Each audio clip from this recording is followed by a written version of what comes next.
For me, a big one is probably team. I think if you've got the right systems in place, the right team in, even if it's small, to help run those systems, break them, and improve them.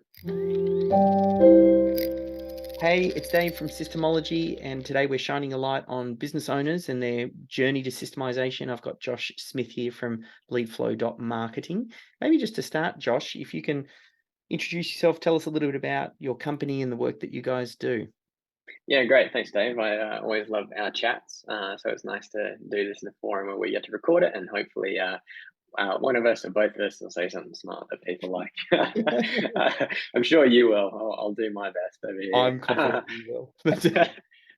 So yeah, so basically so I've been in lead gen for virtually my whole career, and I've done every form of it from live events to standard basic funnels that everyone's run.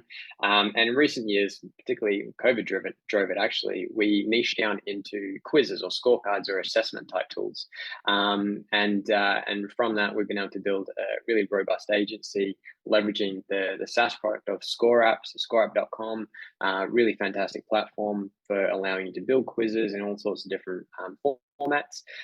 What we identified early on was that, as great as the platform is, a lot of people at enterprise level especially, they're going to struggle with creating these tools in a way that are really streamlined from the concept through to actual point of being a sales asset.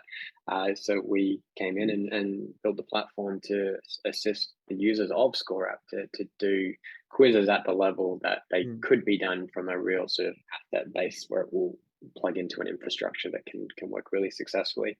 Yeah, and so we've been doing that for about 2.5 years now. Perfect. It makes me wonder if you see yourself as a systems brain, because what you described there, I'm imagining you effectively have to map out the linear journey that a prospect would go through and think, okay, what happens next? What happens next? What happens next? Which is almost like a system. So, um, Yeah. do you see yourself as a systems thinker, or is that something that you just go, oh, I'm not though? I have probably periods where I feel like I can think and perform quite well from a systems perspective, and then other periods where I feel like it overwhelms me quite a lot. I think as well, like my natural position hasn't been like systems oriented over the Mm, years, but like in the decade and a bit that I've been doing this kind of stuff, it's certainly been an area that I've like forced the growth in, and sometimes I excel and sometimes I don't. You are right in what you've said, in that the way that our projects come together for our clients, they are actually really systemized. I hadn't thought about it like that before, actually. So much so that we've built a methodology around our work. It's called the speed method, and it allows us to take, I guess, same as a business, it allows us to take a really complicated project, with which a lot of these quiz builds are, and then break them down into like sequential chunks that allows us to do the work, us to get strategic like input from the client as we go without bombarding them with requests and so on, which is never really a good experience from an agency perspective. And then get to an end result where we've been able to stay on track. The client has given us periodic green lights along the way, and then we get to a point at the end where it looks great, feels great, and it works, which is really important. And that wouldn't work as well if we hadn't built our speed method, which, like I said, is a system for delivering the work that we do. mm. Are the team members that you've got, are they receptive to this? Because also being effectively in a creative digital agency like marketing, there's a lot of creativity there. I'm curious to know if that's something then that the team accepts, or if you've had a challenge as you started introducing systems and process and this methodology into the work. Was there any resistance? Any resistance? I don't think there's been resistance, but it's a great question because recently with the COO that we've come on, which has been a fantastic addition to our company, she's been able to challenge me in really good ways around the ways that I thought our speed method made sense, and how we'd sort of created documentation around that, and not so much how we deliver it client facing, but how we manage it internally, which is really Mm, important because, especially, well, not in any business, but in any creative business, if you want to break up roles into different chunks, for instance, like you have to make sure everyone's on that same page. Otherwise, it's quite hard to hand over a design role and a copywriting role and a tech role if there is one, and then maybe an advertising perspective if that's in the project too. So yeah, so she's been really good at pushing back on the internal sides of that system, because externally it works great, Mm, but internally there has to be a team that's not just me, for instance, that can follow it without necessarily needing my input constantly. And I think that that's probably the part of systems that I would struggle on the most. I think mm, very good at doing, very good at creating something that I can work with, but not necessarily having the right experience in my own head to make sure like an internal team can sort of take some of those nuanced bits. And I find there's mm. in our kind of work where it's like scientific and creative, there tends to be a lot Yeah. of nuances that I still don't always have the answer to when it comes to explaining how to systemize some of that internally. Mm. With the COO, and it's always fun to watch them do their work, especially Mm. if they bring some systems or some new perspective in. Is there anything that you're picking up from them of around how they're able to build a systems culture? Like, do you keep the systems front and center, or do you talk about it, or is it a team collaboration to build them? I'm just curious to know how you kind of get the team involved. Yeah, great question. So, as it stands, when she came on, we had a portal that we built, which was my interpretation off the back of reading Systemology. And the one thing that like I probably grappled with a lot has been project management versus like what's the right word? Is SOP system doc management? Yes. uh yes, systems documentation hub or something like Yep. that seems to ring Systems a bell. Hub. Yep. Yes. And so what I did and what I needed to for us to be a bit of a catalyst to be able to expand my thinking outwards to other members of the team was kind of document it in a way that felt right for my the way my head seems to work, Yeah. which might not be the right way sometimes. And somehow I decided to do that using Slack, which I think apparently is quite a unique way of doing it. I haven't heard of other people doing it that way.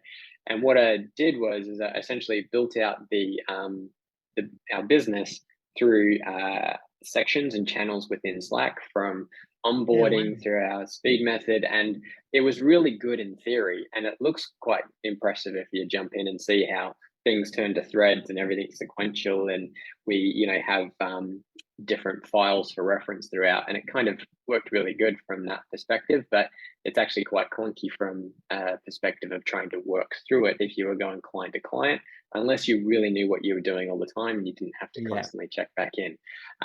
So I hadn't thought about it from that perspective until Chris was in there and looking at it and going, this is really great, but actually it doesn't work that well when we work through it, where it seems like we're going to be able to build everything from our systems documentation out to workflow to project management, and in such a way that should be client and internal facing. And I definitely wouldn't have gotten there without sort of her support and her insight from her experiences, which is really fantastic. So yeah. With other insights that you picked out from the book, because it's funny, sometimes you'll read something and you picked up that distinction that was in the Yes. systemology book, Yep. and now it's kind of like, that's making more sense now. I'm wondering if there's any other things that stood out for you when reading the book that's kind of shaped your thinking about systems? Yeah, probably the other biggest thing. So, like, you're right. So, I often read a book a couple of times, and that's why I don't have like a. That's why I haven't read like 1,000 books. I've read, maybe like 100 books 5 times, Yes. because I just feel like that's how I need to do things. And so, I've listened to Systemology, I believe, 3 times over the last couple of years, Yeah. and the systems documentation bit was like a real light bulb for me. Even though for you might be like, oh, it's like one of those basic concepts, but it's like what my brain needed to get over some of the roadblocks that I have in Yes. sort of the process of doing it all. The other thing was about you not necessarily needing to be the right person to do it. So having your systems Mm-mm. champion, I believe is the right name for it. Yes. Having someone else that can sort of take what you've done and just put it somewhere better so that it can then turn into something a bit more free flowing and workable. And that's probably been the other distinction too, that I feel that we're now starting to get into quite well with Crizio, who's the COO, and who's working with us on improving what we have and how we can sort of scale our sort of workflows, which has always been a Mm. bottleneck for me. Yes. Yeah.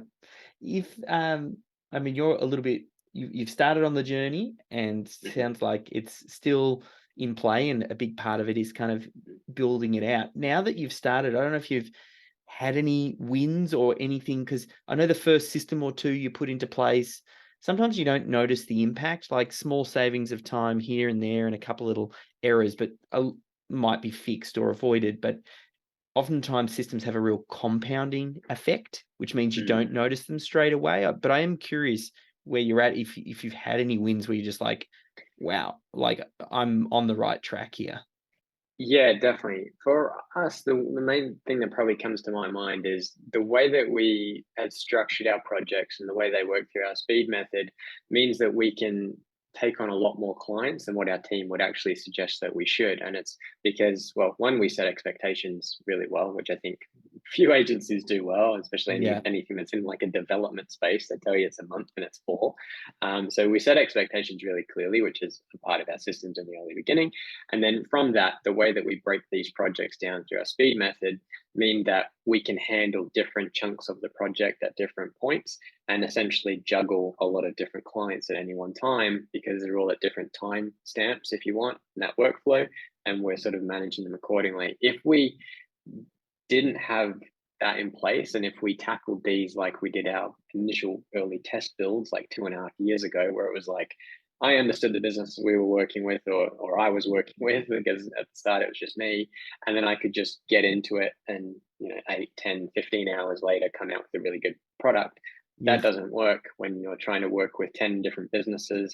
One is a pet food supplier, one's a lawyer, one's an engineer, and one's a business consultant, etc. And list all the rest because we work with all these different spaces because our niche is the SaaS product of ScoreApp, not like the actual business itself.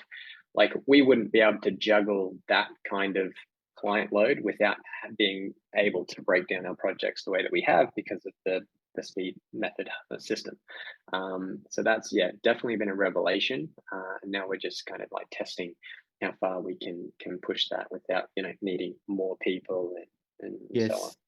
Yeah. I definitely know a lot of people when they grow an agency and they start to get some new clients on board, they think, I'll just throw more staff at it and it'll solve my problem. But oftentimes it just means that you have now a larger inefficient business, and sometimes going to work on the Yeah, systems first makes infinitely more yeah, sense, before adding those extra people in. So I yeah. love that. Is there anything you might be able to say with the benefit of hindsight and what you know now, and picking up about systems, if you went back in time and spoke Mhm. to either a younger Josh or another business owner, that you might say to them around systems and process and its importance in business? Yeah, I think for me, a big one is probably team. I think if you've got the right systems in place, the right team in, even if it's small, to help run those systems, break them, and improve them. Mm. Because, like, as I'm recently finding, the more and more leverage I get, like I was saying to you before we were recording, like it feels like a superpower and it feels like a freedom that I, really had because I always carried so much. So yeah, so advice to myself would be, trust the process a bit more. Yeah. um, and you don't need a lot of people. Sometimes you just need an extra one or two to kind of pull the load. And if you've got good systems in place, like you can punch a lot heavier than your weight. Yes. Because like I said, you might break a project down into pieces that are easier to deliver on than trying to like conceptualize the whole thing and do it start to end. So yeah, old me now would have said to older to younger me, get people in sooner, even just 1, 2 key people, and then focus your systems around that and building with them with that in mind. If Yeah. that makes sense. I think one thing you mentioned earlier, this idea of the COO as well, I find particularly for founders and those visionary creatives, getting that person who understands systems and running operation, Yep. is a game changer for many. So I think, yeah, that key hire sometimes can really transform the business. Yeah, agree. Like, you shouldn't just be looking for button presses. You should, be looking for people that um, asking you why they're pushing those buttons and if Yes. they can do it in a way that's a bit better. I mean, there's a time and place for people that can just press buttons, but usually that comes a lot later. At first, you need the people that will query why those are the buttons that get pressed, and then off you Yeah. go. So our Very CEO has been amazing for that for us. Yeah, very cool. And I appreciate you, yeah, sharing a little bit about your journey. I'm sure many business owners will listen to this and then pick up something that you've said, which hopefully will inspire them to take that next step. If people want to find out a little bit more about what you do, we'll send them over to leadflow.marketing. And yeah, just a big thanks, Josh, for all the work that you do and sharing today. Cool. No worries, Phil. Thanks for having me.